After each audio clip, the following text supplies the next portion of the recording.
আজকে 29শে মে, বৃহস্পতিবার। সকাল থেকেই মেঘলাচ্ছন্ন ঝিরিঝিরি বৃষ্টি।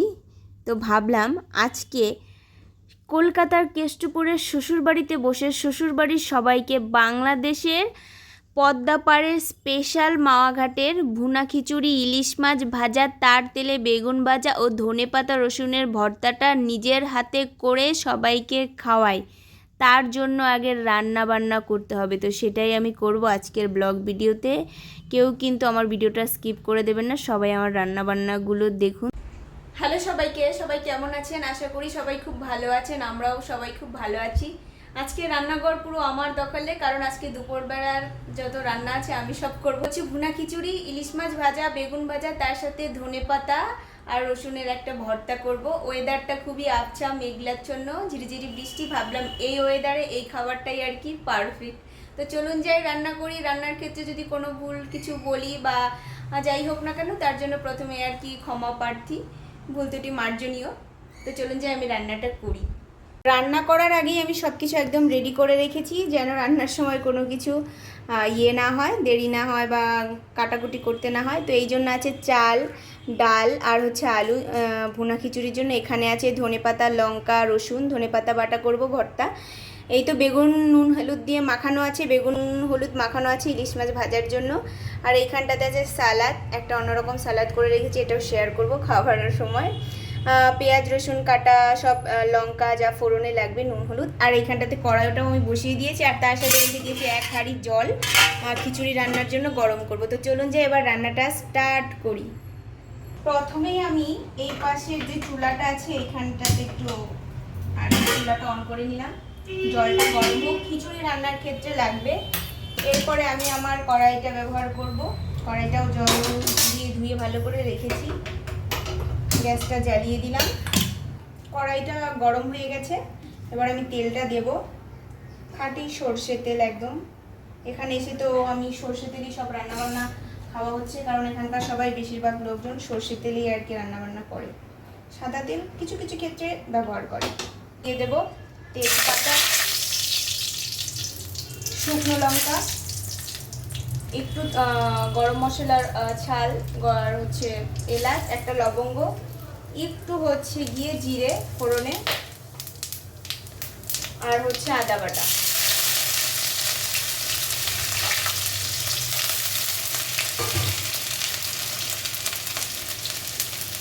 একটু নাড়া দেব। সবাই কিন্তু ফোড়ন দেওয়ার সময় সাবধানে আর কি ফোড়ন দেবেন, কারণ এলাচটা ফুটে যায় গরমে। এরপর এগুলো ভাজা ভাজা হয়ে যাওয়ার পরে আমি দেব পেঁয়াজ, পেঁয়াজ কুচি, আর কয়েক 4-5-6-7 কোয়া রসুনের কোয়া আর কি।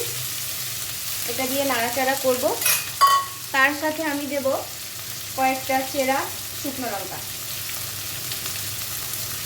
আর কয়েকটা রেখে দেব, পরে দেব।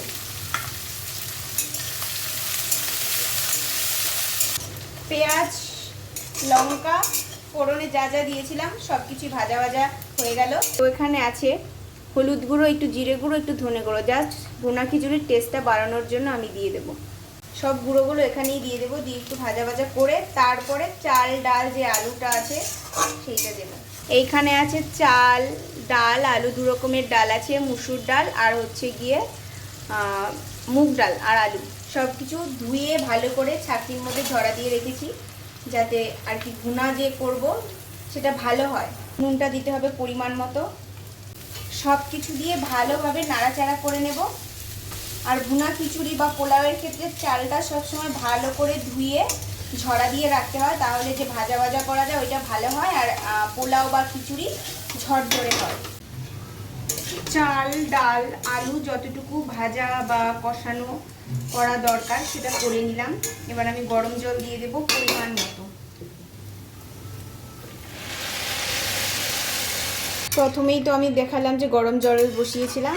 ভুনা জাতীয় রান্নাবান্নাতে, সে হোক পোলাও বা খিচুড়ি, গরম জলটা দিলে ভালো হয়। এবার আমি কয়েকটা যে লাল আর কাঁচা লঙ্কা রেখেছিলাম ওইগুলো দিয়ে দেব। কেউ চাইলে একটু লঙ্কার গুঁড়ো ইউজ করতে পারেন, তাহলে একটু লাল হতে পারে, ঝাল হতে পারে, যারা ঝাল পছন্দ করে। যদি আমার শাশুড়ি মা লঙ্কার গুঁড়ো খাওয়া বারণ, এই জন্য আর কি আমি দিইনি।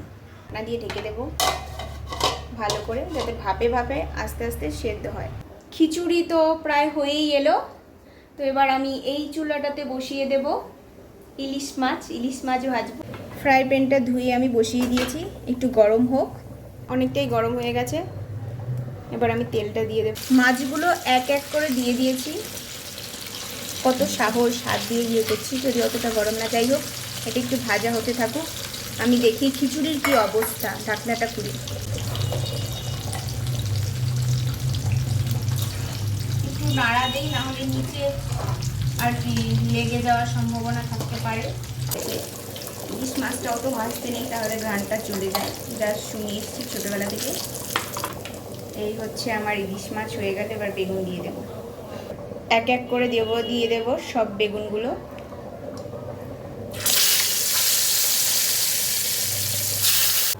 বেগুন ভাজা শেষ, চুলাটাও আমি অফ করে দিয়েছি। এবার বেগুন ভাজাগুলো এক এক করে নামিয়ে নেব। আজকে রান্না করতে এলাম, রান্না করলাম, কারণ আজকে মামুনি সবজি কাটতে কাটতে হাতের নখ কেটে গেছে।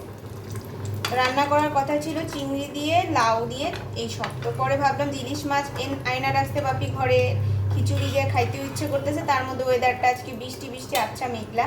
তো ভাবলাম খিচুড়ি, বেগুন ভাজা, ইলিশ মাছ ভাজা করেই ফেলি। তাই করেই ফেলি। এই বেগুন আর ইলিশ মাছ ভাজার যে তেলটা আছে, এটা কিন্তু আমি ফেলে দেবো না, আমি এটা রেখে দেবো বাটিতে। খিচুড়ি দিয়ে খাওয়ার সময় খিচুড়ির সাথে আর কি তেলটা নিয়ে খাবো, যা লাগবে না, দারুণ লাগবে। আরেকটা কড়াই বসিয়ে দিলাম। এই যে ধনে পাতাগুলো, এগুলো একটু হালকা জলে আর কি হালকা একটু সেদ্ধ করে নিয়ে একটু জল দিয়ে দেবো। তারপর একটু ভেজে আর কি ব্লেন্ডারে ব্লেন্ড করব। একটু আর কি জল দিয়ে দেবো, একটু জল দিয়ে এটা সেদ্ধ করে ব্লেন্ডারে ব্লেন্ড করে তারপর আবার কড়াইতে একটু তেল দিয়ে ভাজা ভাজা করে নেবো, তাহলে বেশি স্বাদ লাগবে, সেই স্বাদ। এবার একটু দিয়ে দেব বোতল চাছা ঘি।